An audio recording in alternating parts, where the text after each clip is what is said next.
राष्ट्रपति श्रीमती द्रौपदी मुर्मू का स्वागत अभिवादन कर रहे हैं निवर्तमान राष्ट्रपति श्री रामनाथ कोविंद, उनकी पत्नी Shrimati Savita Kovind. Warm smiles, warm greetings.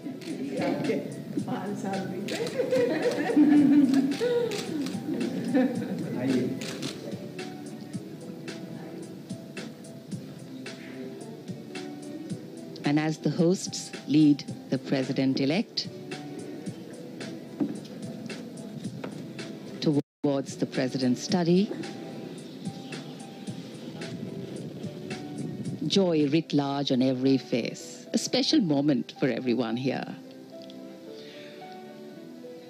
5 वर्षों तक निवर्तमान राष्ट्रपति श्री रामनाथ कोविंद का आधिकारिक निवास रहा राष्ट्रपति भवन, और आज से नवनिर्वाचित राष्ट्रपति श्रीमती द्रौपदी मुर्मू का आधिकारिक निवास होगा ये राष्ट्रपति भवन। संसद भवन जाने से पहले उनका औपचारिक स्वागत, राष्ट्रपति भवन में उनका आगमन हुआ है।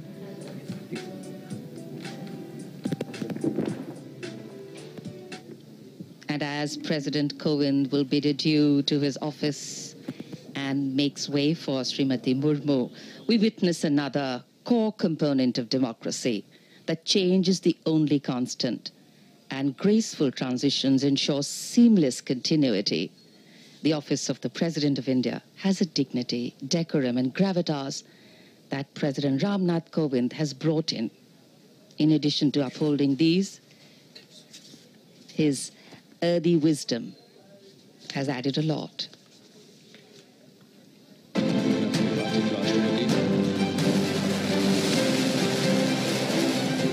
दुनिया के सबसे बड़े लोकतंत्र की प्रथम नागरिक के तौर पर पहली बार एक आदिवासी महिला राष्ट्रपति बैठने जा रही है। देश के सबसे पिछड़े इलाकों में शुमार ओडिशा के मयूरभंज के छोटे से कस्बे रायरंगपुर से ताल्लुक रखने वाली द्रौपदी मुर्मू का रायसीना हिल तक का सफर ये बताने के लिए काफी है कि कैसे उनके संघर्ष ने उन्हें ये मुकाम हासिल करने में मदद की। अभाव में गुजरा बचपन, युवा काल का संघर्ष, व्यक्तिगत जीवन के उतार चढ़ाव, सार्वजनिक जीवन की सादगी और बेदाग छवि, यही है वो व्यक्तित्व जो देश की पहली महिला आदिवासी राष्ट्रपति बनने जा रही है। द्रौपदी मुर्मू का जन्म भारत की आजादी के करीब 11 साल बाद 20 जून 1958 को मयूरभंज जिले के बैदापूसी गांव में हुआ। उनका परिवार संथाल आदिवासी समुदाय से ताल्लुक रखता है और उनके पिता अपनी पंचायत के मुखिया थे। द्रौपदी मुर्मू जब कार्यभार संभालेंगी तो वो इस सर्वोच्च संवैधानिक पद पर पहुंचने वाली ऐसी पहली राष्ट्रपति होंगी जो आजादी के बाद पैदा हुई है। जब द्रौपदी मुर्मू ने भारतीय लोकतंत्र के पहले नागरिक का चुनाव जीता तो देश भर में खुशी का माहौल देखने लायक था।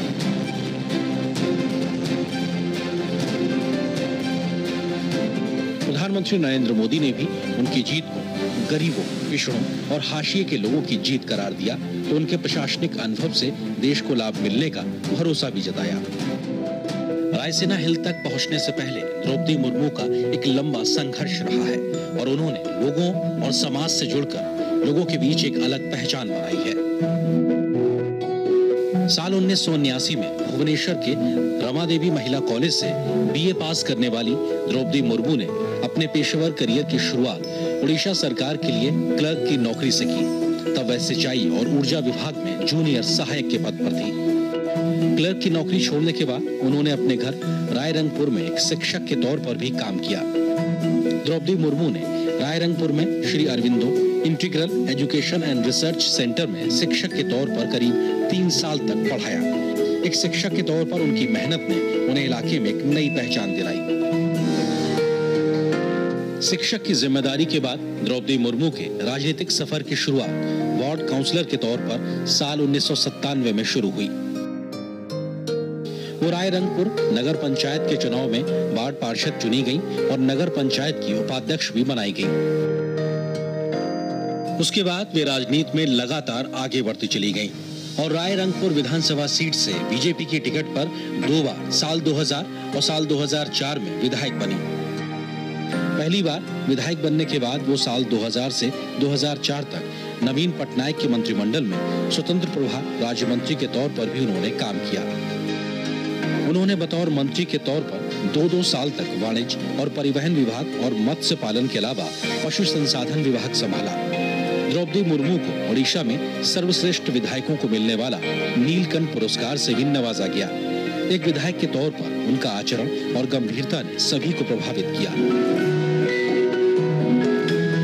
जब द्रौपदी मुर्मू का राजनीतिक सफर आगे बढ़ने लगा तो उनकी व्यक्तिगत जिंदगी में बड़ा तूफान आया। एक-एक कर अपने उन्होंने 2 बेटे खो दिए और उसके बाद अपने पति को भी खो दिया। अपने बेटे और पति के खो देने से वो एक तरीके से टूट गई और आध्यात्म की शरण में चली गई। खुद को बिखरने से रोकने के लिए उन्होंने योग और ध्यान का सहारा लिया। द्रौपदी मुर्मू को साल 2015 में झारखंड का राज्यपाल बनाया गया। मई 2015 में झारखंड की पहली महिला और आदिवासी राज्यपाल के तौर पर उन्होंने नई जिम्मेदारी संभाली। संवैधानिक पद से लेकर सार्वजनिक जीवन में रहते हुए दशकों के सफर में द्रौपदी मुर्मू का जीवन बेदाग रहा है। एक शिक्षिका के रूप में काम करने और सार्वजनिक जीवन में रहकर शिक्षा के महत्व को करीब से समझने के बाद द्रौपदी मुर्मू ने शिक्षा की अलग जगाने का बीड़ा उठाया और एक ट्रस्ट बनाकर शिक्षा के प्रसार पर काम करना शुरू कर दिया। उन्होंने SLS ट्रस्ट के नाम से न सिर्फ स्कूल खोला बल्कि बच्चियों के लिए एक हॉस्टल भी बनाया, जिसमें करीब 70 से ज्यादा लड़कियां रहकर पढ़ाई कर रही हैं। आदिवासी इलाके में शिक्षा की अहमियत को बढ़ावा देने के लिए उनके द्वारा शुरू किए गए इस प्रयास का पूरे इलाके में अच्छा असर पड़ा और लड़कियों में शिक्षा के प्रति जागरूकता बढ़ती दिखाई पड़ रही है। जब राष्ट्रपति के चुनाव की प्रक्रिया चल रही थी और द्रौपदी मुर्मू अपने पक्ष में समर्थन जुटाने में लगी हुई थी तो ओडिशा से लेकर झारखंड तक के आदिवासी बहुल्य इलाकों में उनकी जीत के लिए आदिवासी समाज के हजारों लोग उनके लिए प्रार्थना कर रहे थे, जिसकी तस्वीरें भी देश के कोने-कोने से सामने आई। देश के राष्ट्रपति के चुनाव का जब मौका आया तो देश भर के कई सांसदों और विधायकों ने पार्टी लाइन से ऊपर उठकर द्रौपदी मुर्मू का समर्थन किया।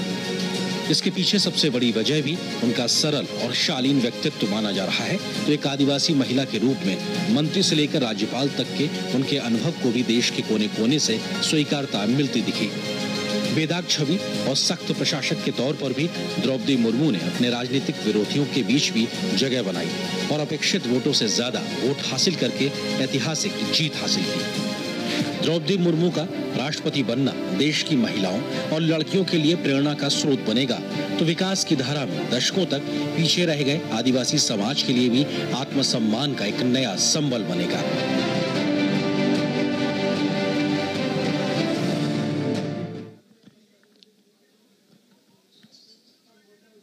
नवनिर्वाचित राष्ट्रपति श्रीमती द्रौपदी मुर्मू ये ना तो साधारण व्यक्ति हैं और ना ही इनके संघर्ष की गाथा साधारण है।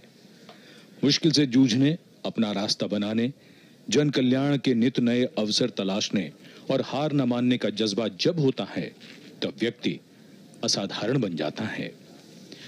आज कुछ देर में नवनिर्वाचित राष्ट्रपति और निवर्तमान राष्ट्रपति यहां राष्ट्रपति भवन से प्रस्थान करेंगे और उसके बाद संसद भवन के केंद्रीय कक्ष में देश के मुख्य न्यायाधीश जस्टिस NV रमन्ना नवनिर्वाचित राष्ट्रपति को शपथ दिलवाएंगे। शपथ ग्रहण के बाद 21 तोपों की सलामी दी जाएगी और फिर नए राष्ट्रपति का संसद के केंद्रीय कक्ष में संबोधन होगा। ये प्रांगण भव्य शानदार प्रांगण जिसकी 31 सीढ़ियां और उसके बाद ये यहां पर सभी तैयारियां पूरी। राष्ट्रपति अंगरक्षक जिनका नेतृत्व संभाला है कर्नल अनूप तिवारी ने।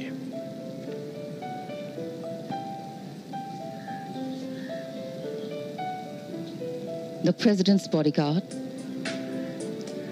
ready, awaiting the arrival at this majestic forecourt of Rashtrapati Bhavan of the President and the President-elect. Srimati Droupadi Murmu's coming. Rashtrapati Bhavan में कुल 227 खंबे हैं और उसका प्रांगण अंग्रेजी के अक्षर टी के आकार का है। मुख्य द्वार से भीतर तक दोनों ओर हरियाली और नहर है, फव्वारे हैं और यहाँ प्रांगण की लाल बजरी कालीन की तरह चमकती हुई लगती है।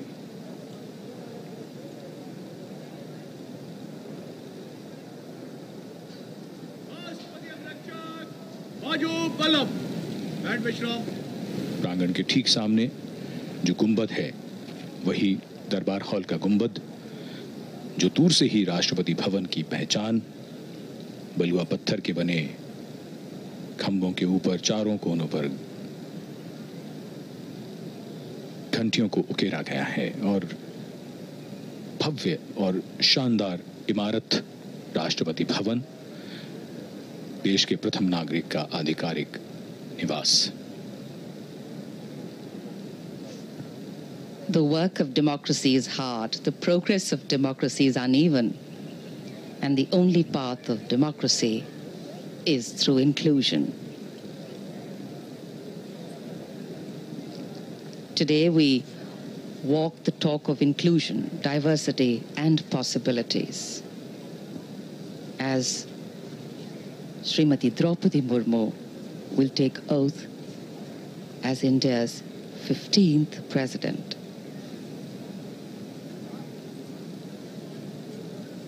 As the first tribal woman President of India, Srimati Murmu has not only made her family, her tribe, or her well-wishers proud, she's ensured that every Indian's heart, irrespective of origin or background, beats to the tune of the uplifting rhythm of pride, applause, and joy. We belong to a country that breaks stereotypes, that raises eyebrows in surprise, and that believes in raising the bar for innovating, adapting, and coping. बहुत सी बातें जो लोगों को आश्चर्य में डाल सकती हैं, लोगों को अविश्वसनीय लगे, भारतीय लोकतंत्र ऐसा करता रहता है और जिसमें ताजा उदाहरण हमारे देश की नवनिर्वाचित राष्ट्रपति का है। साधारण पृष्ठभूमि से आने वाली और उसके बाद देश के सर्वोच्च संवैधानिक पद पर पहुंचकर उन्होंने करोड़ों करोड़ों मन को प्रेरित किया है और भविष्य में ये संदेश भी दिया है उन्होंने कि संघर्षों से जूझना है, लड़ना है और आगे बढ़ना है। The President's bodyguard here, their commandant, Colonel Anup Tiwari, the second in command, Lieutenant Colonel Ramakant Yadav. राष्ट्रपति अंगरक्षकों की रेजिमेंट भारतीय सेना की सबसे पुरानी रेजिमेंट है और इस रेजिमेंट की स्थापना सन 1773 में वॉरेन हेस्टिंग्स ने की थी। सबसे पहले इसे द गार्ड ऑफ मुगल्स कहा गया था, लेकिन बाद में इसे अनेक नाम दिए गए। इस रेजिमेंट का गठन एक विशिष्ट घुड़सवार यूनिट के रूप में हुआ। स्वतंत्रता के बाद कई बार राष्ट्रपति अंगरक्षक ने अनेक युद्ध में अपने युद्ध कौशल का परिचय दिया। राष्ट्रपति अंगरक्षक के सैनिक समारोहिक औपचारिकताओं में दक्ष हैं, वे प्रशिक्षित घुड़सवार और कुशल टैंक चालक भी हैं। The President's bodyguard on magnificent dark bay and bay-colored mounts. And in fact, the guards are riding steeds that are the tallest held by any mounted unit in the country, at a minimum of 15.5 hands. And these magnificent horses are very well looked after by the 44 Military Veterinary Hospital. A unique, distinct regiment. The personnel are handpicked, all of them at least 6 feet tall. And of course, besides performing ceremonial duties for the President, the officers and men of the bodyguards are trained horsemen, paratroopers and tanksmen. Chushul in 1962, in the Western Theatre in 1965, and in Operation Pavan in Sri Lanka in 1988. They've all seen action there.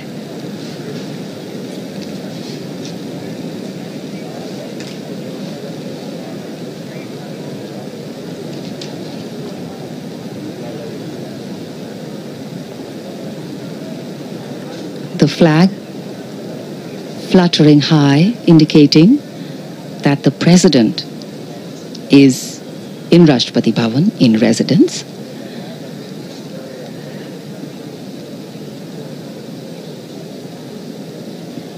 Equality, freedom, justice, pluralism, tolerance, respect, participation.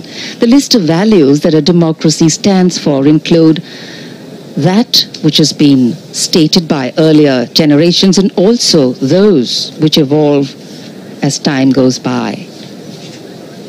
To keep up with the times, to yet bring in tradition so that the past and the future are connected by the present.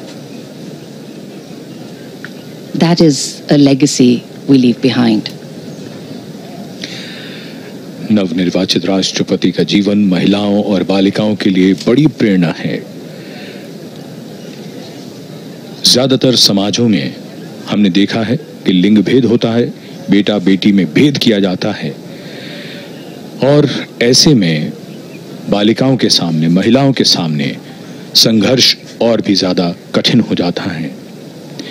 पिछले कुछ वर्षों में सरकार ने बालिका विकास के लिए कई कदम उठाए हैं, जिनमें बेटियों को बचाने के लिए बेटियों को बचाओ और इसी के साथ बेटी बचाओ बेटी पढ़ाओ, सुकन्या समृद्धि योजना, सीबीएसई की उड़ान योजना, लड़कियों के लिए मुफ्त या राज सहायता प्राप्त शिक्षा, कॉलेजों और विश्वविद्यालयों में महिलाओं के लिए आरक्षण, माध्यमिक शिक्षा के लिए लड़कियों को प्रेरित करने की राष्ट्रीय योजना। इसके साथ साथ जो सबसे महत्वपूर्ण बात आ जाती है वो ये कि जितने भी अवसर हैं उसमें कहीं कोई भेदभाव ना हो, समानता हो, लड़कों के बराबर उन्हें भी आगे बढ़ने के वो सभी अवसर प्राप्त हों और ये सुनिश्चित हो घर से। वो समाज जब भेद नहीं करता, जब बेटा और बेटी समान हैं, तब वो समाज पूरी तरह से विकसित होता है, विकास करता है। ये ऐसी कहानियां हैं जो प्रेरणादायी हैं और जिनकी मिसालें आने वाली पीढ़ियां भी देंगी।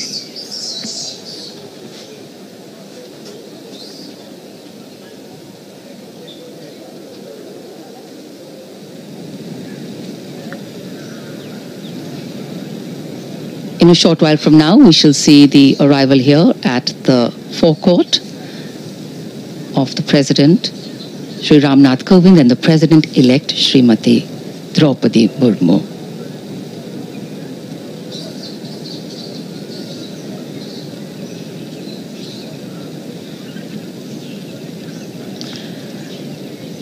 As the constitutional head of the country, the President is de facto also the first citizen of India, playing a significant role of the head of state of India. The President is also the Supreme Commander of the 3 Indian Armed Forces.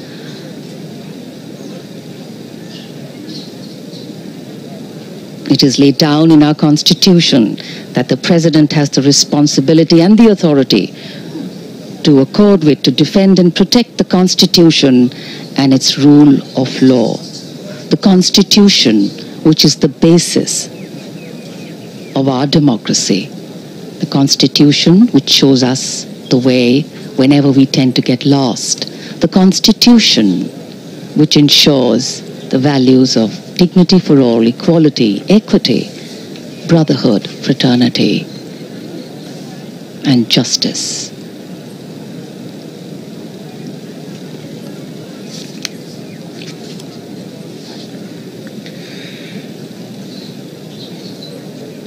राष्ट्रपति अंगरक्षक मुस्तैद, राष्ट्रपति अंगरक्षक मुस्तैद राष्ट्रपति भवन के प्रांगण में दरबार हॉल के सामने, ये प्रांगण की मुख्य सीढ़ियां, और अब से कुछ देर में नवनिर्वाचित राष्ट्रपति और निवर्तमान राष्ट्रपति दोनों यहां पधारेंगे। उसके बाद उन्हें राष्ट्रीय सैल्यूट दिया जाएगा और फिर वो प्रस्थान करेंगे संसद भवन के केंद्रीय कक्ष की ओर। ये दृश्य राष्ट्रपति भवन की ओर से, और यहां दरबार हॉल में निवर्तमान राष्ट्रपति और नवनिर्वाचित राष्ट्रपति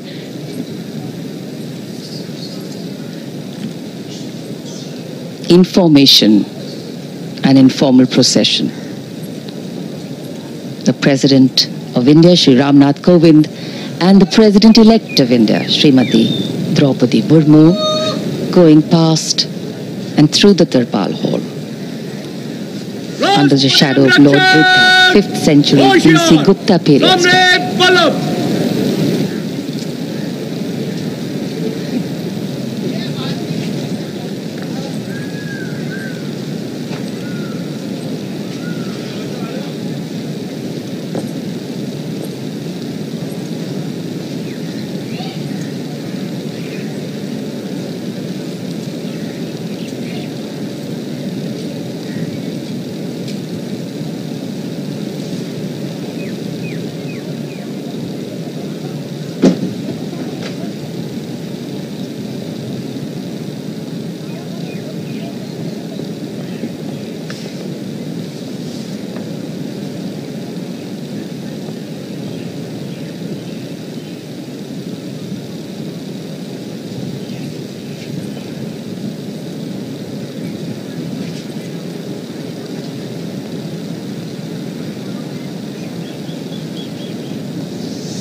The dignitaries moving towards the dais for the national salute. राष्ट्रपति अंगरक्षक सलामी देगा, राष्ट्र salute पद्यात्मक।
President Ramnath Kovind sitting in his vehicle, and accompanying him the President-elect Srimati Droupadi Murmu as they make their way towards Parliament House.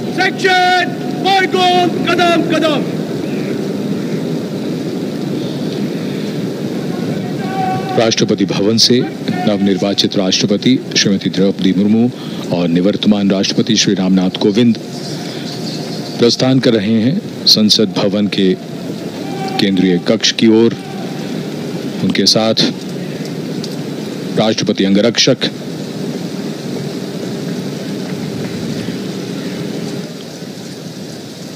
विशाल भव्य राष्ट्रपति भवन के प्रांगण से ये काफिला अब धीरे धीरे राष्ट्रपति भवन के मुख्य द्वार की ओर बढ़ता हुआ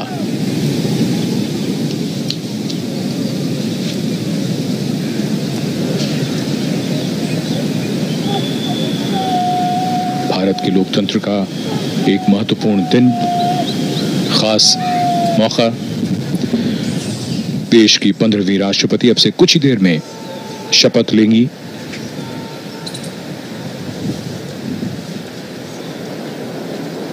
रायसीना पहाड़ी पर बना विशाल और भव्य राष्ट्रपति भवन, जिसकी नींव सन 1911 में रखी गई थी और इसी के जयपुर कॉलम के नजदीक से गुजर रहा है ये काफिला, जो अग्रसर है संसद भवन की ओर। The President's limousine is escorted by the President's bodyguard, proceeding to gate number 5 of Parliament House. In fact, the 6 Sikh will turn out guard at the southern side of the Jaipur column for departure. Commanding Officer Colonel S.K. Mohanty,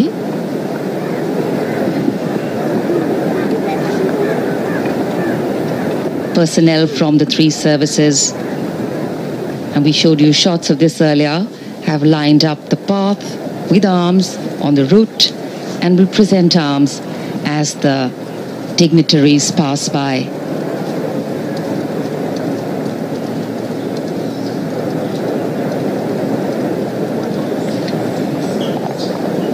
Rashtrapati Bhavan की भव्यता, प्रांगण दोनों ओर नहर और फव्वारे, और काफिला धीरे धीरे मुख्य द्वार की ओर बढ़ता हुआ।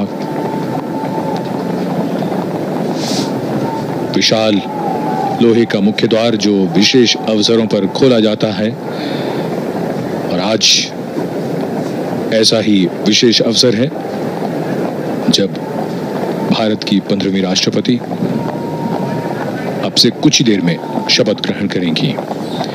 निवर्तमान राष्ट्रपति श्री रामनाथ कोविंद का कार्यकाल पूरा हो रहा है।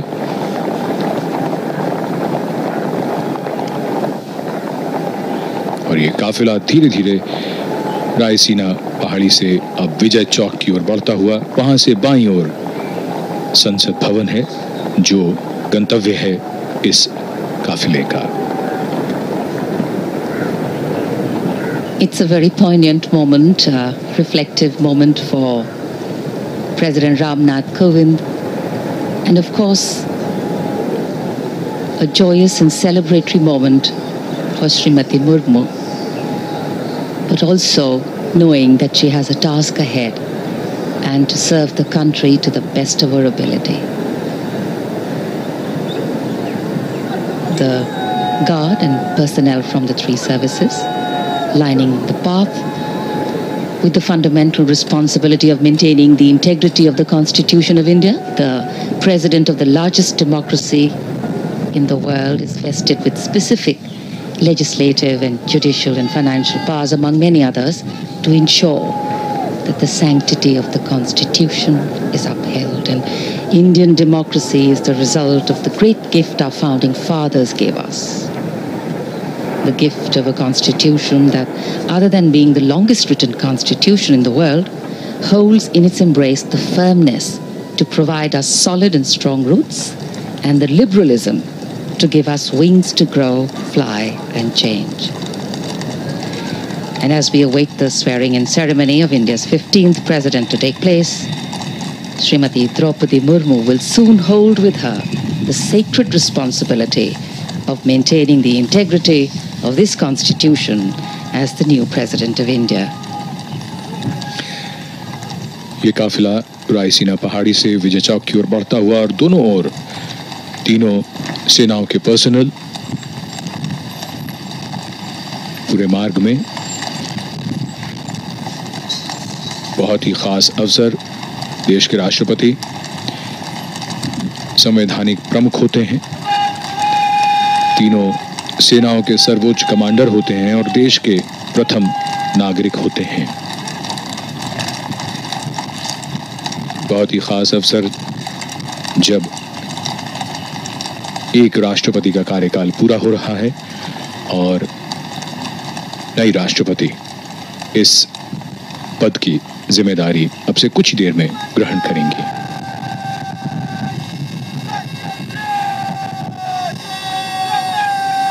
There invariably is, as a form of mainstream dialogue, a recurring reference to the values a democratic nation rests on.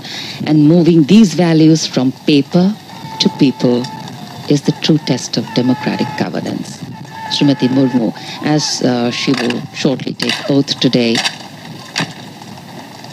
will be wanting to ensure that she centers her tenure around these values and principles. The values and principles that she has always held dear, in sync with the form of governance she sits atop as its constitutional head. Principles of action that sustain society and democracy to be stable and successful at both the political and social levels. And it is because the scope of these often are justified and vehemently defended values is so far-reaching that they are debated and discussed at the public level. The President's limousine on its way to gate number 5.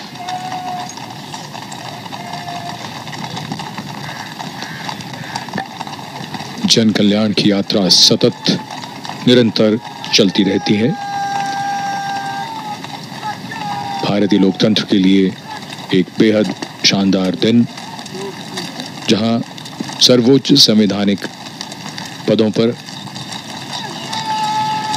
किस तरीके से हस्तांतरण होता है, ये इसके हम सब गवाह बन रहे हैं, साक्षी बन रहे हैं। और ये हमारे लोकतंत्र की, हमारी लोकतांत्रिक विरासत की ये खूबसूरत तस्वीर।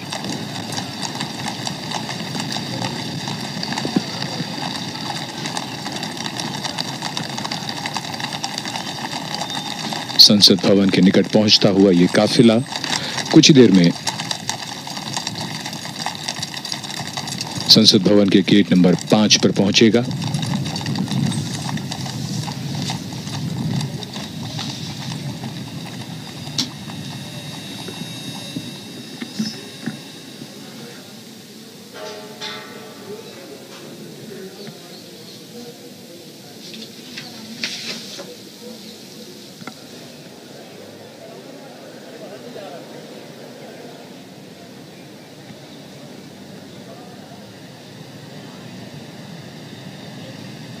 The carcade making its entry to Parliament House.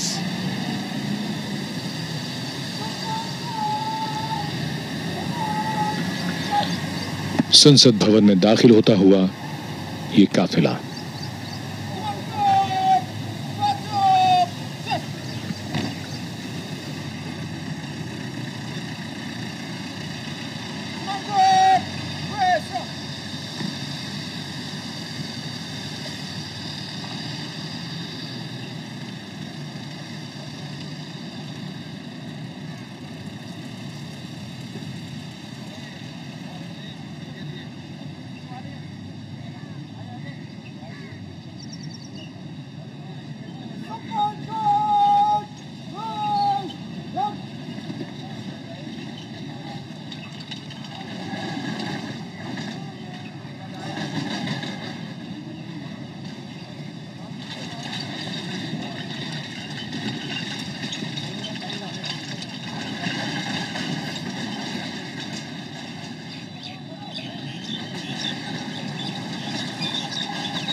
The carcade has arrived in the Parliament House. The outgoing President, Mr. Ramnath Kovind, along with the President-elect, Madam Droupadi Murmu, have now reached the venue, the Central Hall of Parliament, wherein, in just a few moments from now, Madam Droupadi Murmu will be sworn in as the 15th President of India.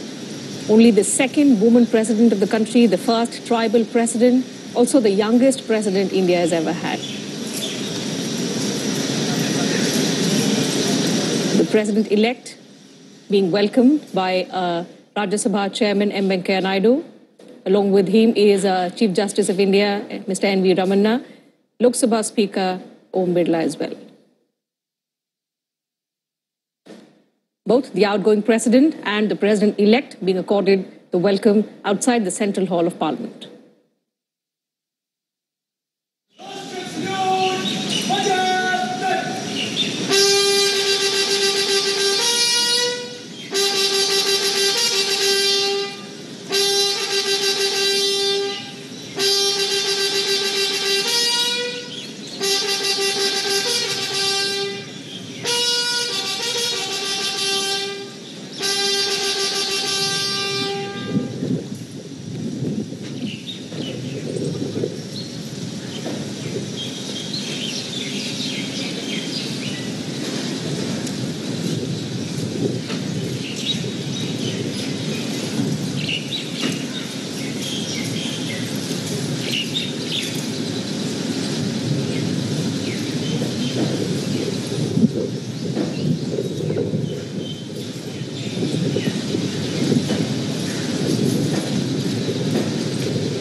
That's the tradition, the discipline that, we see every 5 years when the outgoing President escorts the President-elect from the Rashtrapati Bhavan to the Parliament premises, wherein, in the iconic Central Hall of Parliament, the President-elect takes oath of office. Madam Droupadi Murmu will, in a short while from now, take oath as the 15th President of India in the presence of Rajya Sabha Chairman M. Venkaiah Naidu, Lok Sabha Speaker Om Birla, Prime Minister Narendra Modi, members of the Union Cabinet, also the Chief Ministers of various states, state governors as well, and a host of other dignitaries in attendance inside the Central Hall of Parliament. Chief Justice of India, Mr. N.V. Ramanna, will administer the oath of office to Madam Droupadi Murmu, who will, in a short while from now, take oath as the 15th President of India from the iconic Central Hall of Parliament. बिल्कुल अपने आप में ये ऐतिहासिक तस्वीरें कुछ ही पलों में नवनिर्वाचित राष्ट्रपति द्रौपदी मुर्मू देश के सर्वोच्च संवैधानिक पद की शपथ लेंगी। आजादी के बाद जन्म लेने वाली वो पहली राष्ट्रपति होंगी। साथ ही दूसरी महिला राष्ट्रपति और जनजातीय समुदाय से राष्ट्रपति पद तक का सफर तय करने वाली पहली महिला।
राष्ट्रपति महोदय, आदेश हो तो निर्वाचन आयोग से प्राप्त निर्वाचित राष्ट्रपति के निर्वाचन का प्रमाणन पढ़ा जाए।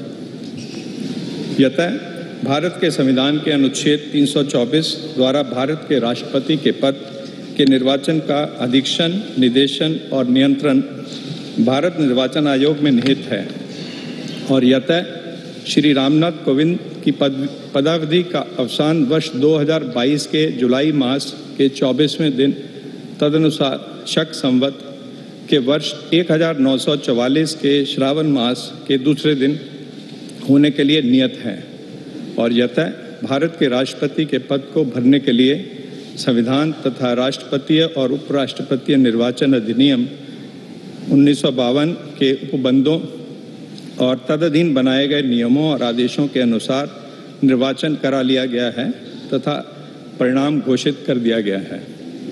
अब इसलिए भारत निर्वाचन आयोग एतद द्वारा प्रमाणित करता है कि श्रीमती द्रौपदी मुर्मू वर्ष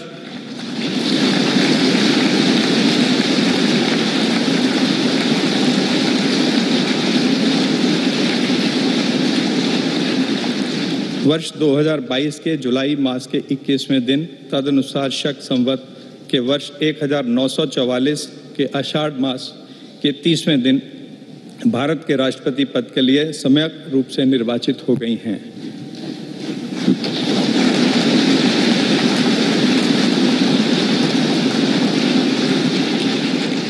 भारत गणराज्य के 73वें वर्ष में हमारे हस्ताक्षर और भारत निर्वाचन आयोग की मोहर से वर्ष 2022 के जुलाई मास के इस 21वें दिन तदनुसार शक संवत के वर्ष 1944 के आषाढ़ मास के 30वें दिन प्रदत्त किया गया।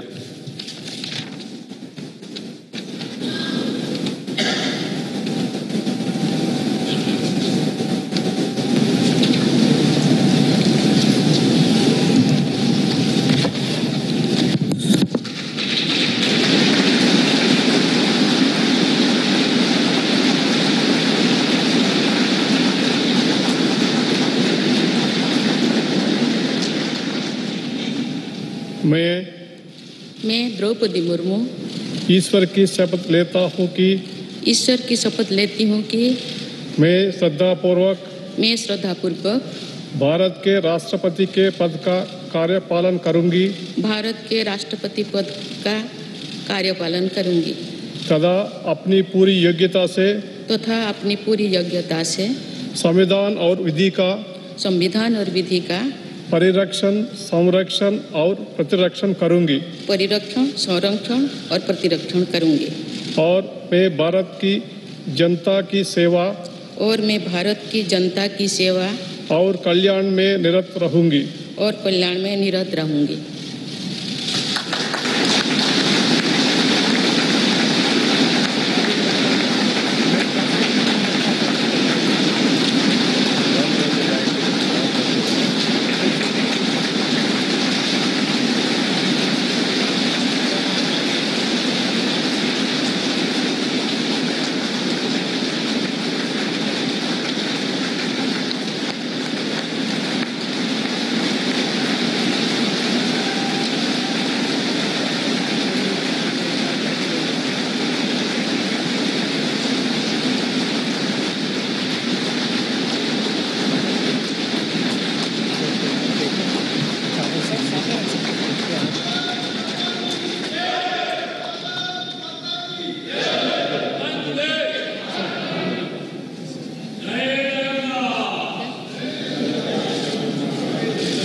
राष्ट्रपति महोदया, आपका आदेश हो तो आपके पद ग्रहण की उद्घोषणा की जाए और उसे भारत के राजपत्र में प्रकाशित किया जाए।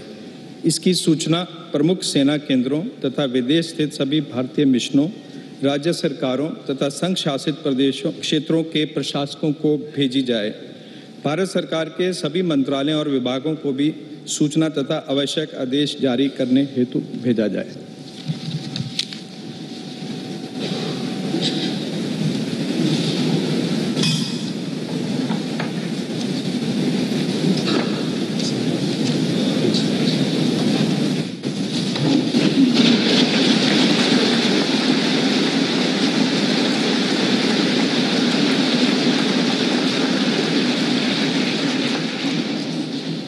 श्री रामनाथ कोविंद जी,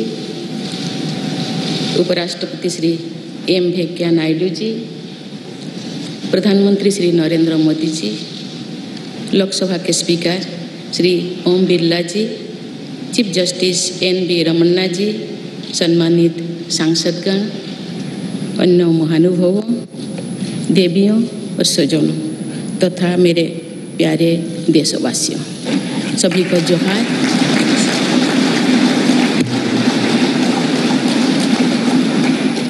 भारत के सर्वोच्च संवैधानिक पद पर निर्वाचित करने के लिए मैं सभी सांसदों और सभी विधानसभा सदस्यों का हार्दिक आभार व्यक्त करती हूँ। आपका मत देश के करोड़ों नागरिकों के विश्वास की अभिव्यक्ति है। मैं भारत के समस्त नागरिकों की आशा, आकांक्षा और अधिकारों की प्रतीक इस पवित्र संसद से सभी देशवासियों का पूरी विनम्रता से अभिनंदन करती हूँ।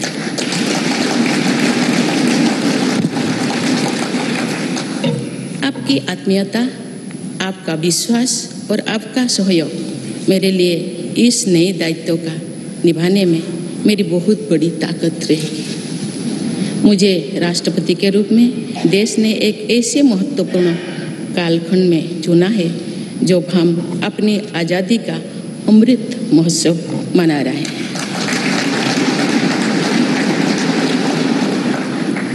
आज से कुछ दिन बाद ही देश अपनी स्वाधीनता के 75 वर्ष पूरी करेगा।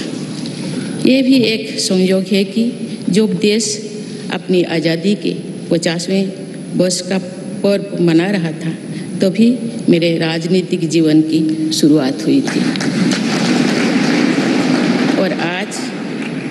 और आज आज़ादी के 75वें वर्ष में मुझे ये नया दायित्व मिला है। इस ऐतिहासिक समय में जब भारत अगले 25 वर्षों के विजन को हासिल करने के लिए पूरी ऊर्जा से जुटा हुआ है, मुझे ये जिम्मेदारी मिलना मेरा बहुत बड़ा सौभाग्य है।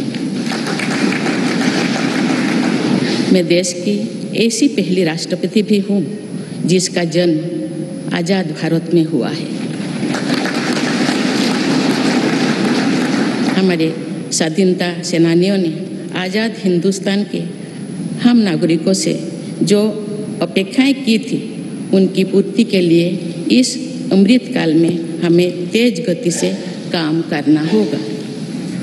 इन 25 वर्षों में अमृत काल की सिद्धि का रास्ता 2 पटरी पर आगे बढ़ेगा, सबका प्रयास और सबका कर्तव्य। भारत के उज्जवल भविष्य की नई विकास यात्रा हमें सबके प्रयास से करनी है, कर्तव्य पथ पर चलते हुए करनी ही है।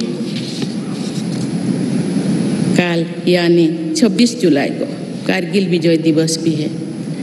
ये दिन भारत की सेनाओं के शौर्य और संयम दोनों का ही प्रतीक है।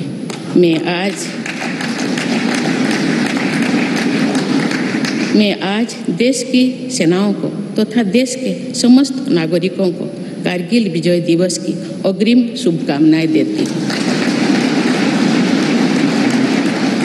देवियों और स्वजनों, मैंने अपनी जीवन यात्रा पूर्वी भारत में ओडिशा के एक छोटे से आदिवासी गांव से शुरू की थी। मैं जिस पृष्ठभूमि से आती हूँ, वहाँ मेरे लिए प्रारंभिक शिक्षा प्राप्त करना भी एक सपने जैसा ही था। लेकिन अनेक बाधाओं के बावजूद मेरा संकल्प दृढ़ रहा और मैं कॉलेज जाने वाली अपने गांव की पहली बेटी थी।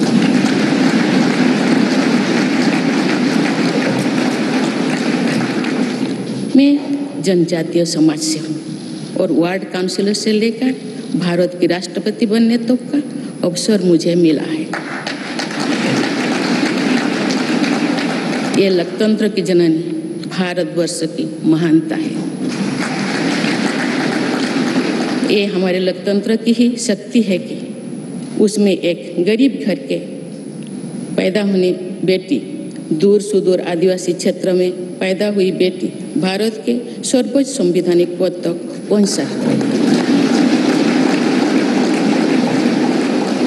राष्ट्रपति के पद पहुंचना मेरी व्यक्तिगत उपलब्धि नहीं है, ये भारत की प्रत्येक गरीब की उपलब्धि है।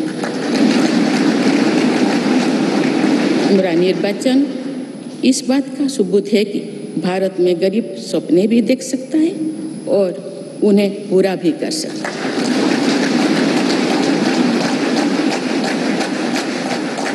और ये मेरे लिए बहुत संतोष की बात है कि जो सदियों से वंचित रहे, जो जीवन विकास के लाभ से दूर रहे, वे गरीब, दलित, पिछड़े तथा आदिवासी मुझे ये अपना प्रतिबिंब देख सकते हैं। मेरे इस निर्वाचन में देश के गरीब व का आशीर्वाद शामिल है। देश की करोड़ों महिलाओं और बेटियों के सपनों और सामर्थ्य की झलक है। मेरे इस निर्वाचन में पुराने लीग से हटकर नए रास्ते पर चलने वाले भारत के आज के युवाओं का साहस भी शामिल है। ऐसे प्रगतिशील भारत का नेतृत्व करते हुए आज मैं खुद को गौरवान्वित महसूस कर रही हूँ। मैं आज समस्त देशवासियों को, विशेषकर भारत के युवाओं को तथा भारत की महिलाओं को ये विश्वास दिलाती हूँ कि इस पद पर कार्य करते हुए मेरे लिए उनके हित सर्वोपरि होंगे। देवियों और स्वजनों, मेरे सामने भारत के राष्ट्रपति पद की ऐसी महान विरासत है जिसने विश्व में भारतीय लोकतंत्र की प्रतिष्ठा का निरंतर मजबूत किया है। देश के प्रथम राष्ट्रपति डॉक्टर राजेंद्र प्रसाद से लेकर श्री रामनाथ कोविंद जी तक अनेक विभूतियों ने इस पद को सुशोभित किया है। इस पद के साथ साथ देश ने इस महान परंपरा के प्रतिनिधित्व का दायित्व भी मुझे सौंपा है। संविधान के आलोक में मैं पूरी निष्ठा से अपने कर्तव्यों का निर्वहन करूंगी। मेरे लिए भारत के लोकतांत्रिक सांस्कृतिक आदर्श और सभी देशवासी हमेशा मेरे ऊर्जा के स्रोत रहेंगे। देवियों और स्वजनों, हमारे संवैधानिक संग्राम में, स्वाधीनता संग्राम में एक राष्ट्र के तौर पर भारत की नई यात्रा की रूपरेखा तैयार की है। हमारा स्वाधीनता संग्राम उन संघर्षों और बलिदानों की अविरल धारा है जिसने आज़ाद भारत के लिए कितनी ही आदर्शों और संभावनाओं की सिंचा था। पूज्य बापू ने हमें स्वराज, स्वदेशी, स्वच्छता और सत्याग्रह द्वारा भारत के सांस्कृतिक आदर्शों की स्थापना का मार्ग दिखाया था। नेताजी सुभाष चंद्र बोस, नेहरू जी, सरदार पटेल, बाबा साहेब अम्बेडकर, भगत सिंह, सुखदेव, राजगुरु, चंद्रशेखर आजाद जैसे अनगिनत स्वाधीनता सेनानियों ने हमें राष्ट्र के स्वाभिमान को सर्वोपरि रखने की शिक्षा दी थी। रानी लक्ष्मीबाई, रानी वेलु नाचियार, रानी गाईदिन्लु और रानी चेन्निमा जैसी अनेकों वीरांगनाओं ने राष्ट्र इच्छा और राष्ट्र निर्माण में नारी शक्ति की भूमिका को नई ऊर्जा दी है। संथाल क्रांति, पाइक क्रांति से लेकर कोल क्रांति और भील क्रांति ने स्वतंत्रता संग्राम में आदिवासी योगदान को और सशक्त किया। सामाजिक उत्थान एवं देश प्रेम के लिए धरती आबा भगवान बिरसा मुंडा जी के बलिदान से हमें प्रेरणा मिली थी। मुझे खुशी है कि आज़ादी की लड़ाई में जनजातीय समुदाय के योगदान को समर्पित अनेक म्यूजियम देश भर में बनवाया जा रहा है।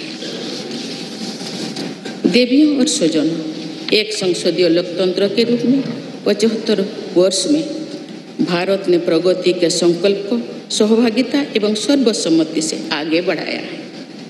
विविधताओं से भरे अपने देश में हम अनेक भाषा, धर्म, संप्रदाय, खान पान, रहन सहन, रीति रिवाजों का अपनाते हुए एक भारत श्रेष्ठ भारत के निर्माण में सक्रिय है। आज़ादी के 75वें वर्ष के अवसर पर आया है अमृतकाल। भारत के लिए नए संकल्पों का कालखंड है। आज मैं इस नए युग के स्वागत में अपने देश को नई सोच के साथ तत्पर और तैयार देख रही हूँ। भारत और हर क्षेत्र में विकास का नया अध्याय जोड़ रहा है।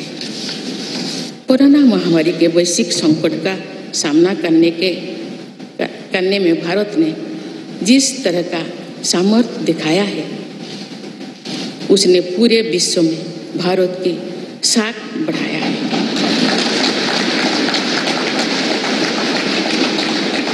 हम हिंदुस्तानियों ने अपने प्रयासों से न सिर्फ इस वैश्विक चुनौती का सामना किया, बल्कि दुनिया के सामने नए मापदंड भी स्थापित की।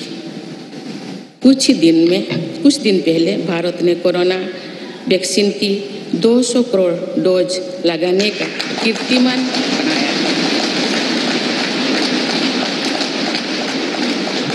इस पूरी लड़ाई में भारत के लोगों ने जिस संयम, साहस और सहयोग का परिचय दिया, वो एक समाज के रूप में हमारी बढ़ती हुई शक्ति और संवेदनशीलता का प्रतीक है। भारत ने इन मुश्किल हालात में न केवल खुद को संभाला, बल्कि दुनिया की मदद भी की। कोरोना महामारी से बने माहौल में आज दुनिया भारत को नए विश्वास से देख रही है। दुनिया की आर्थिक स्थिरता के लिए, सप्लाई चेन की सुगमता के लिए और वैश्विक शांति के लिए दुनिया को भारत से बहुत उम्मीदें हैं। आगामी महीनों में भारत अपनी अध्यक्षता में G20 ग्रुप की मेजबानी भी करने जा रही है। इसमें दुनिया के 20 बड़े देश भारत की अध्यक्षता में वैश्विक विषयों पर मंथन करेंगे। मुझे विश्वास है भारत में होने वाले इस मंथन से जो निष्कर्ष और नीतियां निर्धारित होंगे, उनसे आने वाले दशकों की दिशा तय होगी। देवियों और स्वजनों, दशकों पहले मुझे रायरंगपुर में श्री अरबिंदो इंटीग्रल स्कूल में शिक्षक के रूप में कार्य करने का अवसर मिला था। कुछ ही दिनों के बाद श्री अरबिंदो जी की 150वीं जन्म जयंती मनाई जाएगी। शिक्षा के बारे में श्री अरबिंदो के विचारों ने मुझे निरंतर प्रेरित किया है।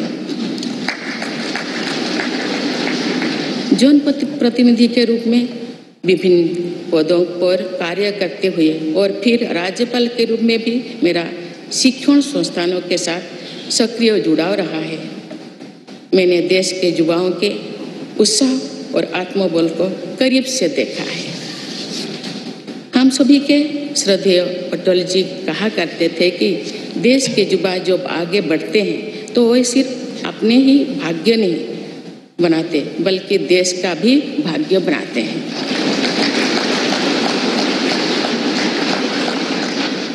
आज हम इसे सोच होते देख रहे हैं।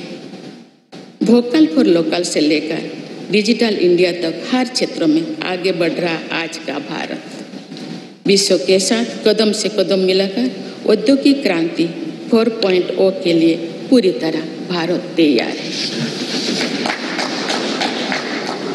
रिकॉर्ड संख्या में बन रहे स्टार्टअप्स में नए नए इनोवेशंस में दूर सुदूर क्षेत्रों में डिजिटल टेक्नोलॉजी की स्वीकार्यता में भारत के युवाओं की बड़ी भूमिका है। बीते वर्षों में भारत ने जिस तरह महिला सशक्तिकरण के लिए निर्णय लिए हैं, नीतियाँ बनाई गई है, इससे भी देश में एक नई शक्ति का संचार हुआ है। मैं चाहती हूँ कि हमारी सभी बहनें व बेटियाँ अधिक से अधिक सशक्त हो तथा वे देश के हर क्षेत्र में अपना योगदान बढ़ाती रहें। मैं अपने देश के युवाओं से कहना चाहती हूँ कि आप न केवल अपने भविष्य का निर्माण कर रहे हैं बल्कि भविष्य के भारत की नींव भी रख रहे हैं। देश के राष्ट्रपति के तौर पर मेरा हमेशा आपको पूरा सहयोग रहेगा। देवियों और सुजों, विकास और प्रगतिशीलता का अर्थ निरंतर आगे बढ़ना होता है, लेकिन साथ ही अपने अतीत का ज्ञान भी उतना ही आवश्यक है। आज जो विश्व सस्टेनेबल प्लैनेट की बात कर रहे हैं तो उसमें भारत की प्राचीन परंपराओं, हमारे अतीत की सस्टेनेबल लाइफस्टाइल की भूमिका और बढ़ जाती है। मेरा जन्म तो उस जनजातीय परंपरा से हुआ है जिसने हजारों वर्ष से प्रकृति के साथ तालमेल बनाकर जीवन को आगे बढ़ाया है। मैंने जंगल और जलाशयों के महत्व को अपने जीवन में महसूस किया है। हम प्रकृति से जरूरी संसाधन लेते हैं और उतनी ही श्रद्धा से प्रकृति से सेवा भी करते हैं। यहाँ संवेदनशीलता का आज वैश्विक अनिवार्यता बन गया है। मुझे इस बात की प्रसन्नता है कि भारत पर्यावरण संरक्षण के क्षेत्र में विश्व का मार्गदर्शक बन रहा है। देवियों और स्वजन, मैंने अपने अब तक के जीवन में जौन सेवा में ही जीवन की सार्थकता को अनुभव किया है। श्री जगन्नाथ क्षेत्र के एक प्रख्यात कवि भीम भोई जी की कविता की एक पंक्ति है, मो जीवन पछे नरके पड़ी थाउ जगत उद्धार।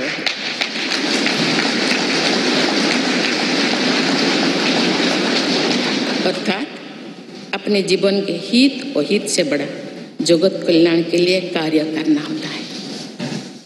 जगत कल्याण की इसी भावना के साथ मैं आप सब के विश्वास पर खरा उतरने के लिए पूरी निष्ठा व लगन से काम करने के लिए सदैव तत्पर रहूँगी। आइए हम सभी एकजुट होकर समर्पित भाव से कर्तव्य पथ पर आगे बढ़े तथा वैभवशाली व आत्मनिर्भर भारत का निर्माण करें। धन्यवाद। जय हिंद, जय भारत।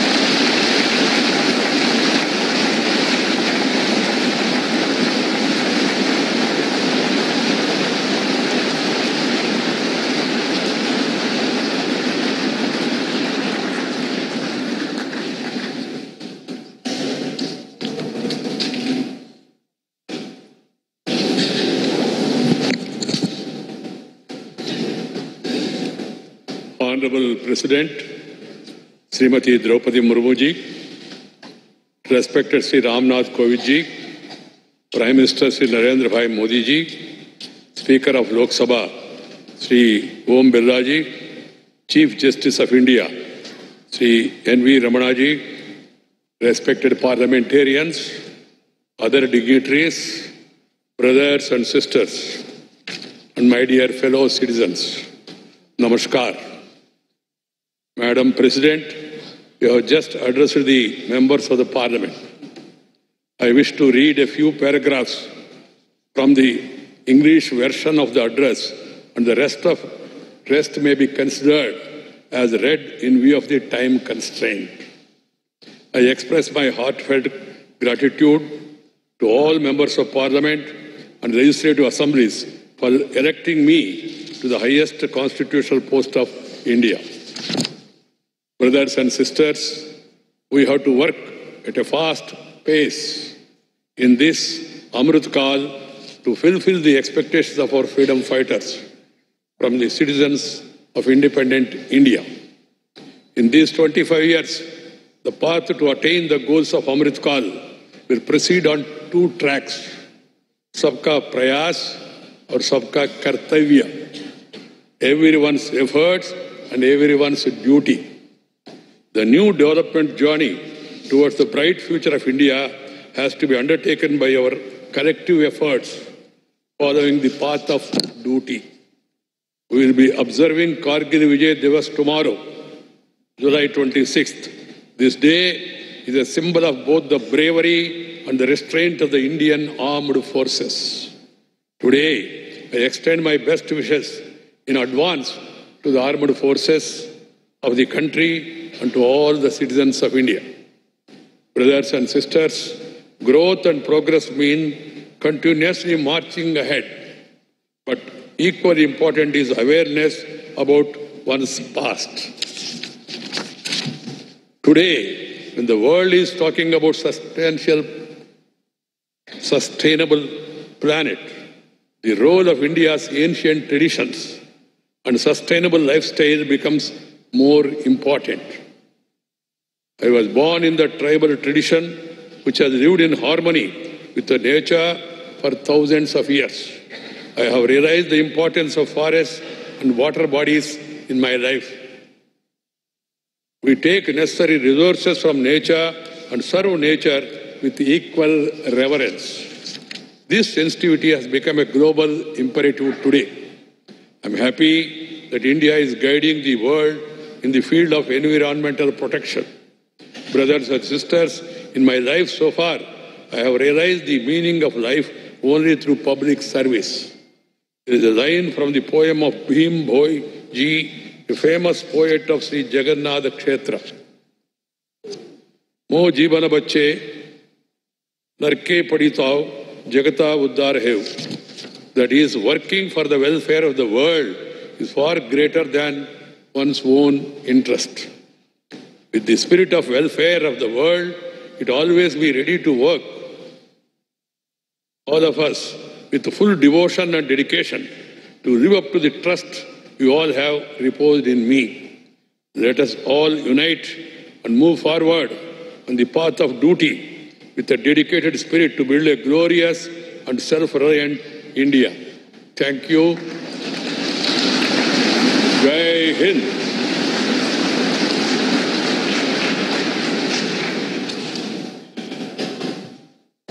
राष्ट्रपति महोदय, आपकी आज्ञा हो तो समारोह की कार्यवाही समाप्त की जाए।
नमस्ते करेंगे।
So 25th of July, yet again going down in Indian history as a significant day. The 10th successive president to have been sworn in today. Madam Droupadi Murmu was sworn in as the 15th president of India a short while ago. The oath of office was administered to her by Chief Justice of India, N.V. Ramana. The ceremony has now concluded. In fact, after the oath-taking ceremony, which was followed by a 21-gun salute and the first address of the 15th president, which was then, excerpts of which were also translated in English and read out by Vice President and Rajya Sabha Chairman Mr. M. Venkaiah Naidu. The ceremony in the Central Hall of Parliament has now concluded.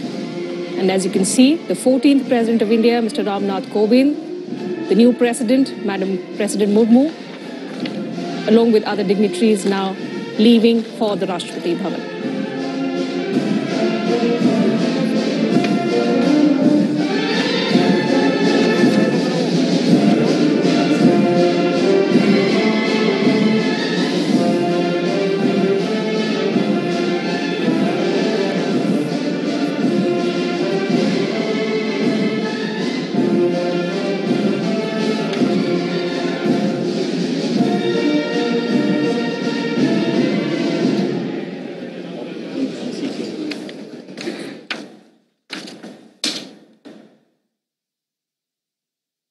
तो तमाम इतिहास जो आज इस शपथ ग्रहण समारोह के साथ हमने बनते देखे, आज़ादी के बाद जन्म लेने वाली पहली राष्ट्रपति देश को मिली है।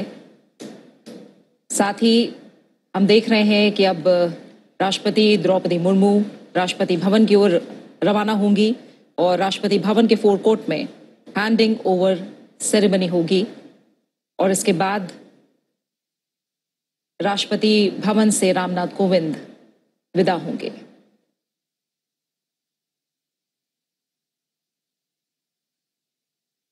द्रौपदी मुर्मू देश की 15वीं राष्ट्रपति बन गई हैं।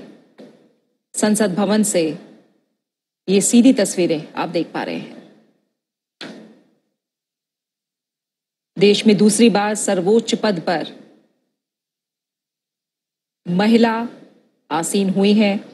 कई मायनों में आज हमने इतिहास को बनते देखा है और तमाम बड़ी बातें जो आज राष्ट्रपति पद की शपथ लेने के बाद राष्ट्रपति द्रौपदी मुर्मू ने कही हैं। उन्होंने नई भारत की नई तस्वीर का जिक्र किया और कहा कि वो तमाम देशवासियों की जो आशाएं हैं, आकांक्षाएं हैं, उनका अभिनंदन करती हैं। और सबसे बड़ी बात कि एक महत्वपूर्ण कालखंड है जिस दिन उन्होंने राष्ट्रपति पद की शपथ ली है। देश आज़ादी का अमृत महोत्सव मना रहा है। उन्होंने इस बात का भी जिक्र किया कि एक और महत्वपूर्ण पड़ाव जब देश ने आज़ादी के 50 साल पूरे किए, उस वक्त उन्होंने अपने राजनीतिक सफर की शुरुआत की और आज जब देश अमृत महोत्सव मना रहा है, उस वक्त उन्होंने राष्ट्रपति पद की शपथ ली है। Absolutely, and significantly, as the new Commander-in-Chief of the Indian Armed Forces, the President also hailed the contribution, the grit, the valor of the security forces, the Indian Armed Forces, who continue to guard us. And as 26th of July is remarkable in Indian history, we celebrate Kargil Vijay Divas on this very day. Just a day before that, Madam President Murmu has taken oath as the 15th President. And the President in India is the Commander of the Indian Armed Forces.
हाँ,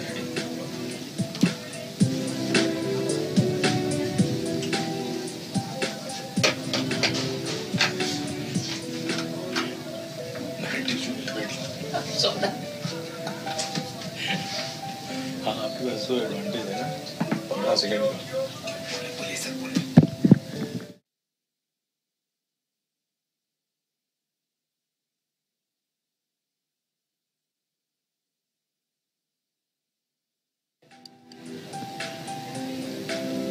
श्रीमती द्रौपदी मुर्मू ने शपथ ले ली है और अब देश की 15वीं राष्ट्रपति शपथ ग्रहण के बाद संसद के केंद्रीय कक्ष से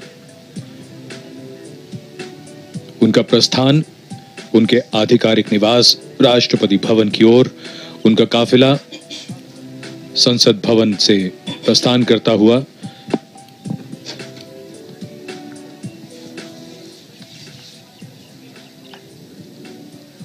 25 जुलाई 2022 का दिन इतिहास में दर्ज होता हुआ देश के छठे राष्ट्रपति नीलम संजीव रेड्डी ने 25 जुलाई 1977 को शपथ ली थी। उसके बाद हर राष्ट्रपति ने अपना कार्यकाल पूरा किया है और 25 जुलाई को ही शपथ ली है।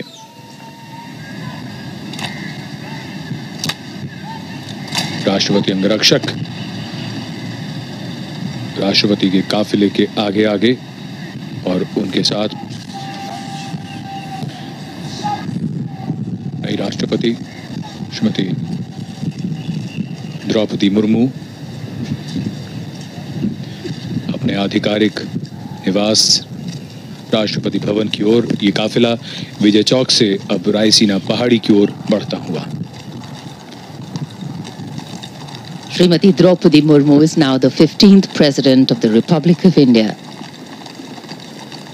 She now sits as the constitutional head of the nation.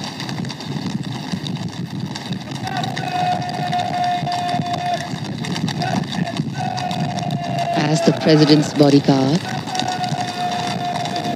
escort the President's carcade towards Rashtrapati Bhavan.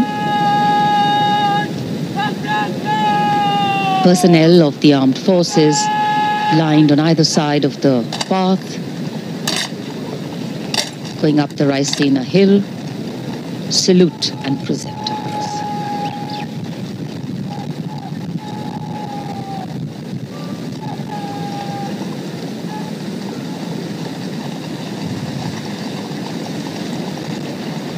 It's a special day for the nation,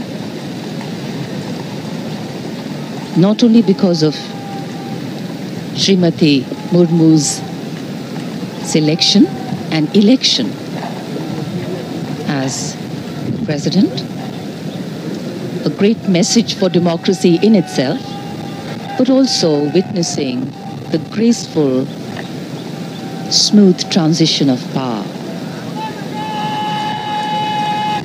The exchanging of positions as seated in the vehicle, the exchanging of positions as seated in the study, all indicative of how power transitions.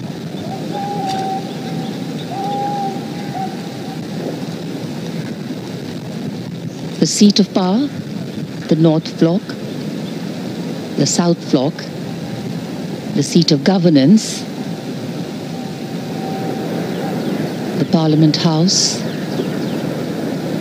all standing silent witness to this special moment.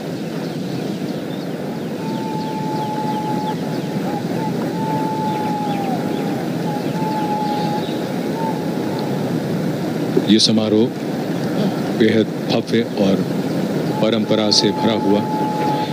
इसमें ध्यान से देखें तो ये समझ में आएगा कि किस तरह शपथ ग्रहण से पहले और बाद में जो क्रम होता है पूर्व राष्ट्रपति का और वर्तमान राष्ट्रपति का, वो किस प्रकार से बदलता है। और यही हमारे इस प्रजातंत्र की विशेषता है, जहां हस्तांतरण सर्वोच्च संवैधानिक पद पर जिस प्रकार से होता है वो मिसाल है। और पारंपरिक भव्यता के साथ इन कर्तव्यों का निर्वाह किया जाता है। एक नया अध्याय भारत के प्रजातांत्रिक इतिहास में जुड़ता हुआ भारत की 15वीं राष्ट्रपति श्रीमती द्रौपदी मुर्मू और उनके साथ अब पूर्व राष्ट्रपति श्री रामनाथ कोविंद राष्ट्रपति भवन की ओर अग्रसर हैं। विजय चौक से रायसीना पहाड़ी की ओर दोनों ओर तीनों सेवाओं के पर्सनल तैनात उन्हें सम्मान देते हुए और सजीले घुड़सवार अंगरक्षक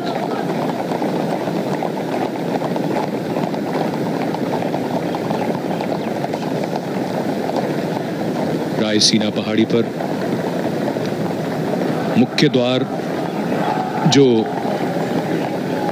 भव्यता का प्रतीक इस भव्य और आलीशान इमारत राष्ट्रपति भवन का, यहां से काफिला अब इसके मुख्य प्रांगण की ओर।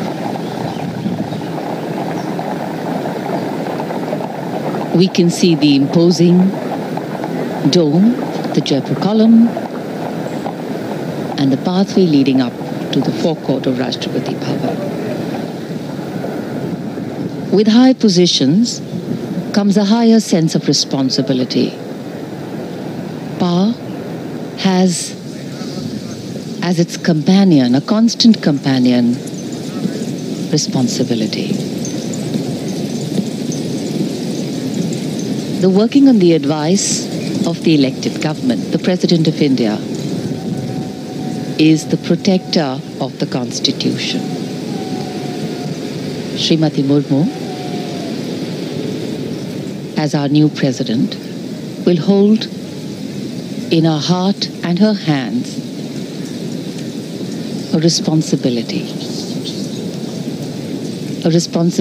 to ensure that the last mile, the last person is connected, interconnected, and belongs to a nation called India, a nation that is progressing.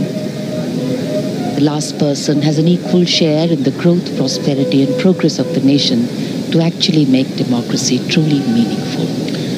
बिल्कुल, अपने कार्यकाल के दौरान ऐसे कई क्षण होते हैं, कई अवसर होते हैं जब राष्ट्रपति की भूमिका बड़ी महत्वपूर्ण हो जाती है और राष्ट्रपति श्रीमती द्रौपदी मुर्मू, जिन्हें सामाजिक जीवन का, जिनका अपना खुद का जीवन सादा और ज़मीन से उनका जुड़ाव, वो समझती हैं एक साधारण व्यक्ति के दर्द को भी, उसके संघर्ष को भी, उसकी आकांक्षाओं को भी,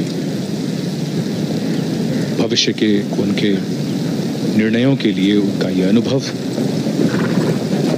बहुत ही सार्थक और बहुत ही प्रासंगिक होगा। देश के सर्वोच्च संवैधानिक पद पर देश के प्रत्येक व्यक्ति के हित के लिए निर्णय लेते हुए उनका अपना निजी अनुभव, जो उनका जीवन है, वो अनुकरणीय है।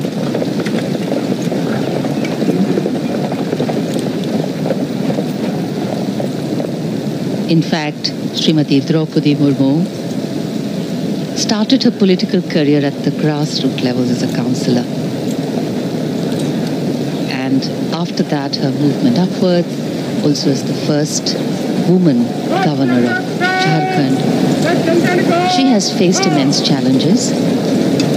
She has had to take many important decisions. But now she will be keeping the nation and the Constitution ahead of all her decisions, arriving here at the forecourt of Rashtrapati Bhavan, to her official residence now.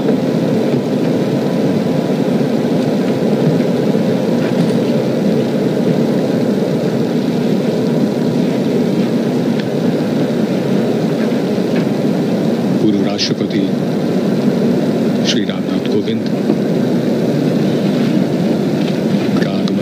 Rashtrapati Bhavan के प्रांगण में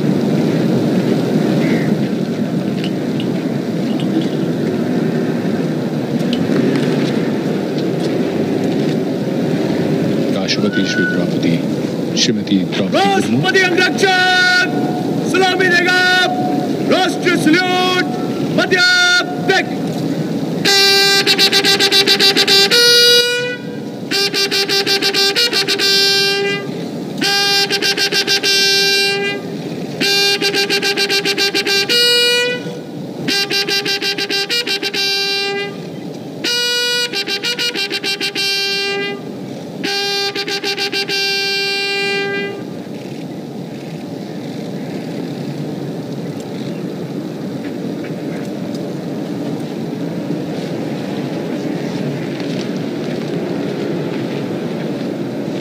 PVG Commandant Colonel Anup Tawari giving the command.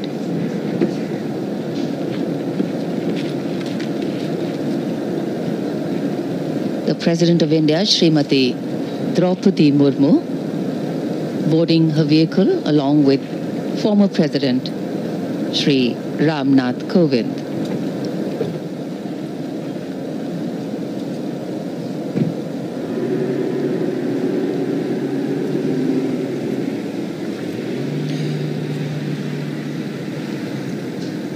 ये काफिला north court की ओर बढ़ता हुआ, जहां से अब राष्ट्रपति और पूर्व राष्ट्रपति कमेटी रूम की तरफ जाएंगे।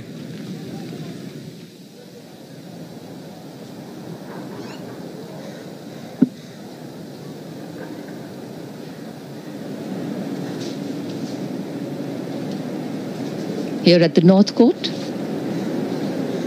awaiting the arrival of the new president, personnel and staff of Rashtrapati Bhavan.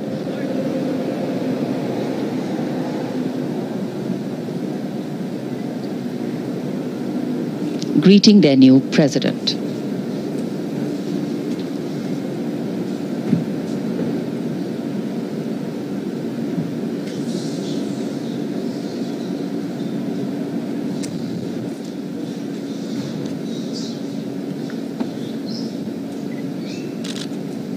Rashtrapati Bhavan स्वागत कर रहा है नए राष्ट्रपति का, श्रीमती द्रौपदी मुर्मू और उनके साथ पूर्व राष्ट्रपति Shri Ramnath Kovind.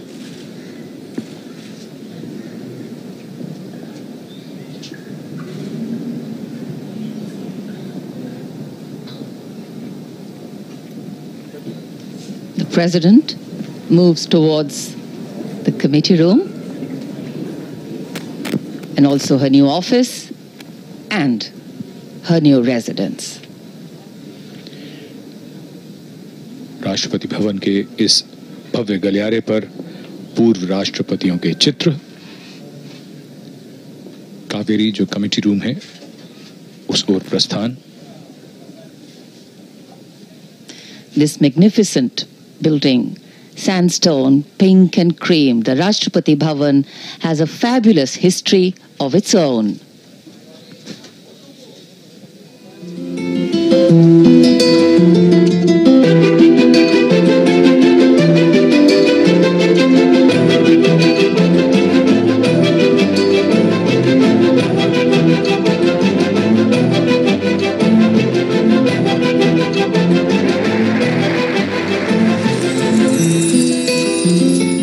Welcome to Rashtrapati Bhavan, the office and home of the President of India.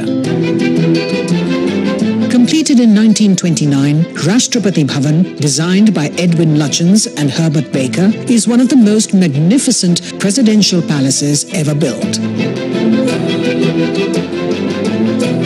The erstwhile symbol of colonial power and imperial domination is today representative of Indian democracy, of its inclusiveness, plurality and secularism.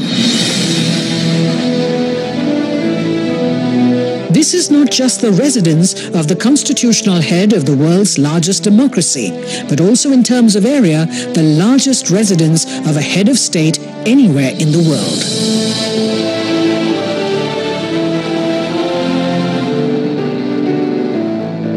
The office of the President is called the Study. This is the formal meeting place for the President where he receives his guests and visitors.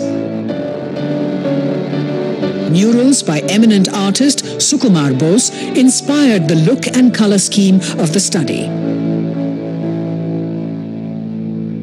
Gifts received by various presidents adorn the study.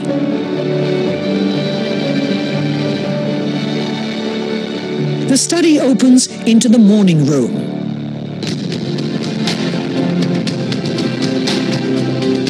The president meets dignitaries here.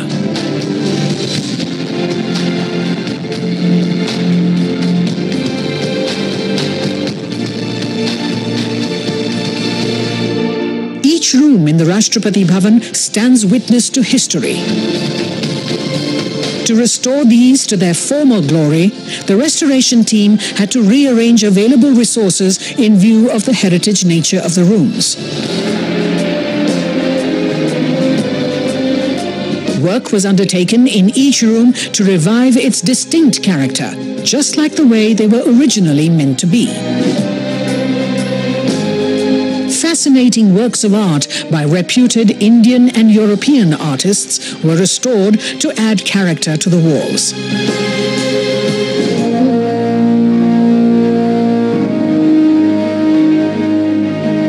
Darbar Hall is where the first government of independent India was sworn in.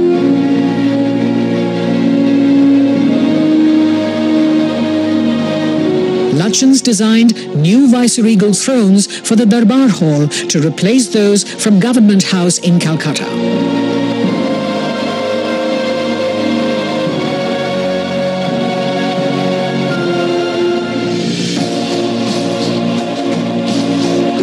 With new flags, paintings and a warm look, Darbar Hall has regained its past grandeur and is now used for hosting civil and defense investiture ceremonies and for conferment of other national and international awards.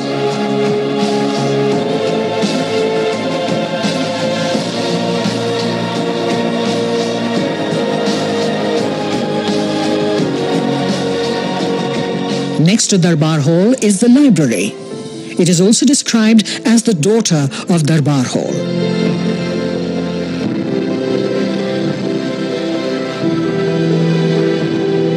Besides priceless publications from the 19th century onwards, it also has more than 2,000 rare books. They are now being digitized and preserved for posterity.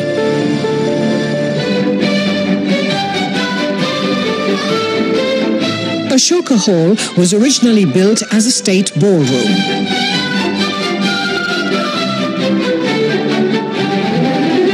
It is now the venue for accepting credentials of foreign envoys and other formal functions.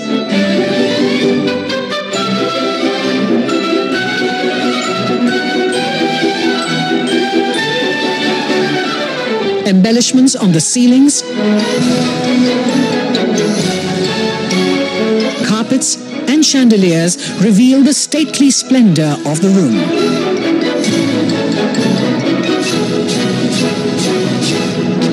The New Age President's Estate is gearing up to present itself as a prime tourist attraction with 3 distinct tourist circuits: the main building, gardens, and museums. Almost 60% of the President's Estate, that is more than 190 acres, is green, comprising dense foliage and rare flora and fauna.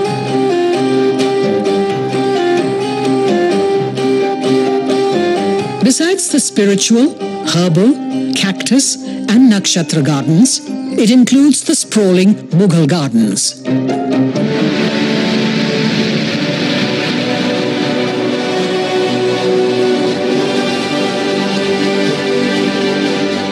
Rashtrapati Bhavan, declared a Grade 1 heritage structure in 2009, is an iconic living heritage.